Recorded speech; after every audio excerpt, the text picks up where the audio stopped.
விருச்சிகம் ராசி அன்பர்கள் வாழ்க்கையில நண்பர்களின் பொய்யான முகம் உங்களுக்கு அறிய வந்திருக்கும். ஆபத்தில் தோள் கொடுப்பான் என்றும் தன் கஷ்ட நஷ்டங்களை பகிர்ந்து கொள்ளலாம் என்றும் நீங்கள் நம்பிய நண்பர்கள் உங்களின் இக்கட்டான சூழ்நிலையில் தங்களின் உண்மையான சுயரூபத்தை காட்டியது உங்களுக்குள் பெரும் அதிர்ச்சியை ஏற்படுத்தியன.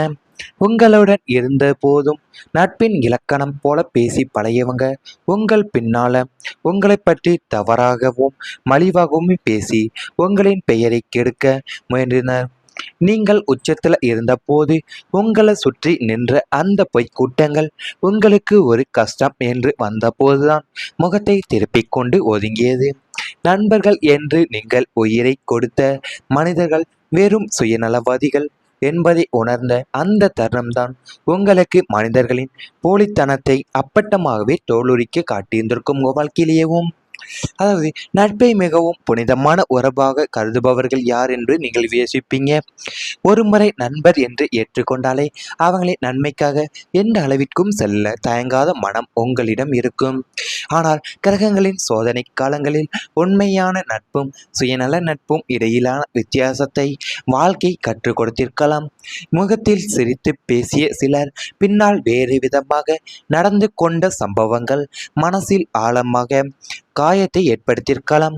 நம்பிக்கையுடன் பகிர்ந்த ரகசியங்கள் பிறரிடம் சென்றதுமே உதவி செய்தவர்களை எதிரியாக நின்றதும் எல்லோரும் நண்பர்கள் அல்ல என்ற உண்மையை புரிய வைத்திருக்கலாம்.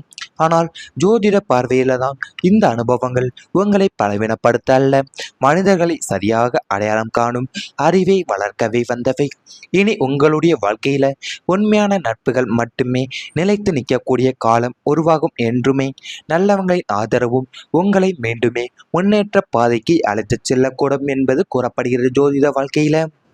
அதாவது உங்களுக்கு ஆபத்துல தான் தோள் கொடுப்பான் என்றும் ஏன் தன் கஷ்ட நஷ்டங்களையும் பகிர்ந்து கொள்ளலாம் என்று நீங்கள் நம்பிய நண்பர்களே தான் உங்களுக்கு இக்கட்டான சூழ்நிலையில உங்களை உண்மையான அவங்களுடைய உண்மையான சுயரூபத்தை காட்டியது உங்களுக்கு பெரும் அதிர்ச்சியை ஏற்படுத்தக்கூடிய சூழ்நிலையை அமைந்திருக்கும். ஏன்னா உங்களுடன் இருக்கும்போது நட்பினுடைய இலக்கணமும் போல பேசி பழகியவங்க எல்லாமே உங்களுக்கு பின்னால உங்களை பற்றி தவறாகவும் ஏன் மலிவாகவுமே பேசி உங்களோட பெயரையும் கெடுக்கவுமே முயன்றிருந்திருப்பாங்க நண்பர்கள். நீங்க உச்சத்துல இருந்த போது எல்லாமே உங்களை சுற்றி நின்று அந்த பொய் கூட்டங்கள் எல்லாருமே உங்களுக்கு ஒரு கஷ்டம் நேர்ந்து வந்த போதுதான் முகத்தை திருப்பி கொண்டு ஒதுங்கியும் போயிருப்பாங்க.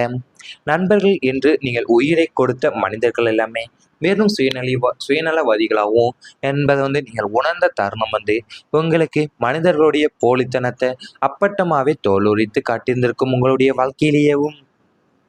அதாவது நீங்க வெற்றியும் ரசிக்கிறங்கனாவே நட்பை மிகவும் புனிதமான உறவாவே கருதுபவங்க. ஏன்னா நீங்கள் ஒரு முறை நண்பர்னு என்று ஏற்றுக்கொண்டாலே அவங்களுடைய நன்மைக்காக எந்த அளவிற்குமே செல்லவும் தயங்காத மனம் உங்களிடம் எப்பவுமே இருக்கும். ஆனா கிரகங்களின் சோதனை காலத்துல தான் உண்மையான நட்புக்கும் சுயநல நட்புக்கும் இடையிலான வித்தியாசத்தை வாழ்க்கையை கற்றுக் கொடுத்திருக்கும். ஏன்னா முகத்துல சிரித்து பேசிய சிலர் பின்னால வேறு விதமா நடந்து கொண்ட சம்பவங்கள் மனசுல ஆழமாகவும் காயத்தையும் ஏற்படுத்தியிருந்திருக்கும். ஏன்னா நம்பிக்கையுடன் பகிர்ந்த ரகசியங்கள் எல்லாமே பிறரிடம் சென்றதுமே உதவி செய்தவங்களை எதிராக நிற்கிறதும் ஏன் எல்லோரும் நண்பர்கள் அல்ல என்ற உண்மையை புரிய வைத்திருக்கும் உங்க வாழ்க்கையில. ஆனால் ஜோதிட பார்வையில தான் இந்த அனுபவங்கள் எல்லாமே உங்களை பலவீனப்படுத்த வந்ததாக இருக்காது. மனிதர்களை சரியாக அடையாளம் காண்றதுக்கும் அறிவை வளர்க்குமே உங்களுக்கு இருந்திருக்கும் இவை அனைத்துமே. இனி வரப்போகும் நாட்கள்ல இவை அனைத்துமே உங்களுடைய கடந்த கால வாழ்க்கையில நேரிட்டு இருந்தால் கமெண்ட் வாயிலாக தெரிவித்து கொண்டு நமது ராசி பலன் சேனலை மறக்காமல் சப்ஸ்கிரைப் செய்து கொள்ளுங்கள். இனி வரப்போகும் நாட்கள்ல உங்களுக்கு நன்மைகள் தான் நடக்க போகின்றன.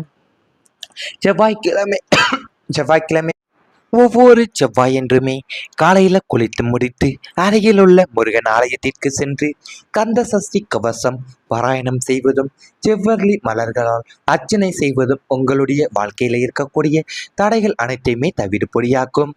செவ்வாய்க்கிழமை ராகு காலத்தில் துர்க்கை அம்மனுக்கு நெய் தீபம் ஏற்றி வழிபாடு செய்வதும் அல்லது ஏழை எளியவங்களுக்கு அன்னதானம் வழங்குவதுமே கிரக தோஷங்களை அகற்றி உங்களுக்கு சகல ஐஸ்வர்யங்களையுமே தேடித்தரும். இந்த எளிய வழிபாடுகள் உங்களுடைய வாழ்க்கை பாதையை மிக மென்மையாகவும் வெற்றிகரமாகவுமே உங்களுக்கு மாற்ற உள்ளன. அதாவது உங்களுடைய வாழ்க்கையில் செவ்வாயின் அதிபதியான என்பதாலேயும் செவ்வாய்க்கிழமைகளில் இறை வழிபாடு செய்வது மன உறுதியையும் செயல்களில் வெற்றியுமே அதிகரிக்கும் என்று ஜோதிட நம்பிக்கையில் கூறப்படுகின்றன. முருகப்பெருமான் அல்லது ஆஞ்சநேயரை பக்தியுடன் வழிபடுவது மனசுல இருக்கிற பயத்தையும் குழப்பத்தையுமே குறைத்து தன்னம்பிக்கையுமே வளர்க்கும் என்று நம்பப்படுகின்றன. தொடர்ந்து பக்தியுடன் பிரார்த்தனை செய்து நல்ல எண்ணங்களுடன் செயல்பட்டாலே தடைப்பட்ட காரியங்கள் முன்னேறக்கூடிய வாய்ப்புகளும் உருவாகலாம். வேலை, தொழில், குடும்பம் மற்றும் பொருளாதாரத்தில் இருந்த தடைகள் எல்லாமே படிப்படியாக விலகும் உள்ளன. மன அமைதி அதிகரித்து சரியான முடிவுகள் எடுக்கக்கூடிய திறனும் உருவாகும். இறை நம்பிக்கையுடன் மேற்கொள்ளக்கூடிய ஒவ்வொரு முயற்சியுமே நல்ல பலனை நோக்கி நகரும் என்ற நம்பிக்கை உங்களுக்கு வலிமையாகவே அமையும். இந்த ஆன்மீக ஒழுக்கம்தான் உங்களுடைய வாழ்க்கையில நல்ல மாற்றங்களை ஏற்படுத்தக்கூடிய உதவும் என்பது ஜோதிட பலன்கள் கூறப்படுகின்றன. உங்க வாழ்க்கையிலேயும் அதாவது விருச்சிகம் ராசியினுடைய அதிபதியான செவ்வாய் பகவானுக்கு உகந்த நாளான செவ்வாய்க்கிழமையில உங்களுடைய திருப்புமுனை நாளாகவே அமைய போகுது.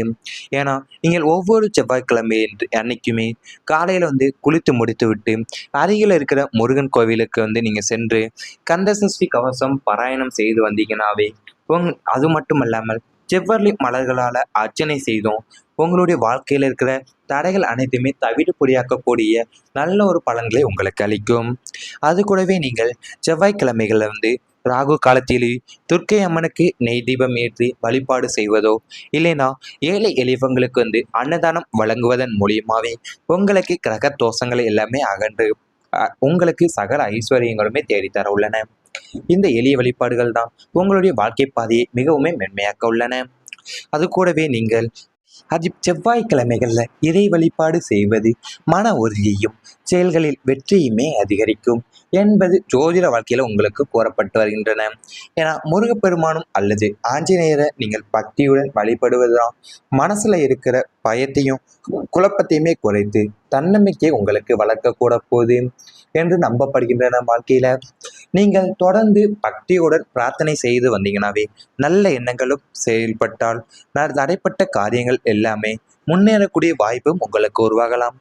நீங்கள் வேலையிலேயோ தொழிலையோ குடும்பம் மற்றும் பொருளாதாரத்தில் இருந்த தடைகள் எல்லாமே உங்களுக்கு படிப்படியாக விலகக்கூடிய மன அமைதியுமே உங்களுக்கு அதிகரிக்கக்கூடும். சரியான முடிவுகளை எடுக்கக்கூடிய திறனுமே உங்களுக்கு உருவாகலாம். நீங்கள் இறை நம்பிக்கையுடன் மேற்கொள்ளக்கூடிய ஒவ்வொரு முயற்சியும் தான் உங்களுக்கு நல்ல பலனை நோக்கி நகரக்கூடிய நம்பிக்கை உங்களுக்கு வலிமையாக அமையக்கூடிய காலகட்டமும் அமையும். ஏன்னா இந்த மாதிரி ஆன்மீக ஒழுக்கம் உங்களுக்கு உங்களுடைய வாழ்க்கையில நல்ல மாற்றங்களை ஏற்படுத்தக்கூடிய கூடக்கூடிய காலகட்டம் இந்த காலகட்டமாக அமையுள்ளன. இவை அனைத்துமே உங்களுடைய இனி வரப்போகும் நாட்களில் நடந்தால் கமெண்ட் வாயிலாக தெரிவித்துக் கொண்டு நமது ராசி பலன் சேனலை மறக்காமல் சப்ஸ்கிரைப் செய்து கொள்ளுங்கள். பாராயணம் செய்வதும் செவ்வரளி மலர்களால் அர்ச்சனை செய்வதும் உங்களுடைய வாழ்க்கையில இருக்கக்கூடிய தடைகள் அனைத்தையுமே தவிடுபொடியாக்கும். செவ்வாய்க்கிழமை ராகு காலத்தில் துர்க்கை அம்மனுக்கு நெய் தீபம் ஏற்றி வழிபாடு செய்வதும் அல்லது ஏழை எளியவங்களுக்கு அன்னதானம் வழங்குவதுமே கிரக தோஷங்களையும் அகற்றி உங்களுக்கு சகல ஐஸ்வர்யங்களையுமே தேடித்தரும். இந்த எளிய வழிபாடுகள் உங்களுடைய வாழ்க்கை பாதையை மிக மென்மையாகவும் வெற்றிகரமாகவுமே உங்களுக்கு மாற்ற உள்ளன. அதாவது உங்களுடைய வாழ்க்கையில் செவ்வாயின் அதிபதியான என்பதாலேயும் செவ்வாய்க்கிழமைகளில் இறை வழிபாடு செய்வது மன உறுதியையும் செயல்களில் வெற்றியுமே அதிகரிக்கும் என்று ஜோதிட நம்பிக்கையில் கூறப்படுகின்றன. முருகப்பெருமான் அல்லது ஆஞ்சநேயரை பக்தியுடன் வழிபடுவது மனசுல இருக்கிற பயத்தையும் குழப்பத்தையுமே குறைத்து தன்னம்பிக்கையுமே வளர்க்கும் என்று நம்பப்படுகின்றன. தொடர்ந்து பக்தியுடன் பிரார்த்தனை செய்து நல்ல எண்ணங்களுடன் செயல்பட்டாலே தடைப்பட்ட காரியங்கள் முன்னேறக்கூடிய வாய்ப்புகளும் உருவாகலாம். வேலை, தொழில், குடும்பம் மற்றும் பொருளாதாரத்தில் இருந்த தடைகள் எல்லாமே படிப்படியாக விலகும் உள்ளன. மன அமைதி அதிகரித்து சரியான முடிவுகள் எடுக்கக்கூடிய திறனும் உருவாகும். இறை நம்பிக்கையுடன் மேற்கொள்ளக்கூடிய ஒவ்வொரு முயற்சியுமே நல்ல பலனை நோக்கி நகரும் என்ற நம்பிக்கை உங்களுக்கு வலிமையாகவே அமையும். இந்த ஆன்மீக ஒழுக்கம்தான் உங்களுடைய வாழ்க்கையில நல்ல மாற்றங்களை ஏற்படுத்தக்கூடிய உதவும் என்பது ஜோதிட பலன்கள் கூறப்படுகின்றன. உங்க வாழ்க்கையிலேயும் அதாவது விருச்சிகம் ராசியினுடைய அதிபதியான செவ்வாய் பகவானுக்கு உகந்த நாளான செவ்வாய்க்கிழமையில உங்களுடைய திருப்புமுனை நாளாகவே அமைய போகுது. ஏன்னா நீங்கள் ஒவ்வொரு செவ்வாய்க்கிழமை அன்னைக்குமே காலையில குளித்து முடித்து விட்டு அருகில் இருக்கிற முருகன் கோவிலுக்கு நீங்க சென்று கந்தசஷ்டி கவசம் பாராயணம் செய்து வந்தீங்கன்னாவே அது மட்டும் இல்லாமல் செவ்வரளி மலர்களால அர்ச்சனை செய்தும் உங்களுடைய வாழ்க்கையில இருக்கிற தடைகள் அனைத்துமே தவிடு பொடியாக்கக்கூடிய நல்ல ஒரு பலன்களை உங்களுக்கு அளிக்கும். அது கூடவே நீங்கள் செவ்வாய்க்கிழமைகளில் ராகு காலத்திலே துர்க்கை அம்மனுக்கு நெய் தீபம் ஏற்றி வழிபாடு செய்வதோ இல்லைன்னா ஏழை எளியவங்களுக்கு அன்னதானம் வழங்குவதன் மூலியமாவே உங்களுக்கு கிரக தோஷங்களை எல்லாமே அகன்று உங்களுக்கு சகல ஐஸ்வர்யங்களுமே தேடித்தர உள்ளன. இந்த எளிய வழிபாடுகள் தான் உங்களுடைய வாழ்க்கை பாதையை மிகவும் மென்மையாக்க உள்ளன. அது கூடவே நீங்கள் செவ்வாய்க்கிழமைகளில் இறை வழிபாடு செய்வது மன உறுதியையும் செயல்களில் வெற்றியுமே அதிகரிக்கும் என்பது ஜோதிட வாழ்க்கையில் உங்களுக்கு கூறப்பட்டு வருகின்றன. ஏன்னா முருகப்பெருமானும் அல்லது ஆஞ்சநேயரை நீங்கள் பக்தியுடன் வழிபடுவதுதான் மனசுல இருக்கிற பயத்தையும் குழப்பத்தையுமே குறைத்து தன்னம்பிக்கையை உங்களுக்கு வளர்க்கக்கூட போகுது என்று நம்பப்படுகின்றன. வாழ்க்கையில நீங்கள் தொடர்ந்து பக்தியுடன் பிரார்த்தனை செய்து வந்தீங்கன்னாவே நல்ல எண்ணங்களும் செயல்பட்டால் தடைப்பட்ட காரியங்கள் எல்லாமே முன்னேறக்கூடிய வாய்ப்பும் உங்களுக்கு உருவாகலாம். நீங்கள் வேலையிலேயோ தொழிலையோ குடும்பம்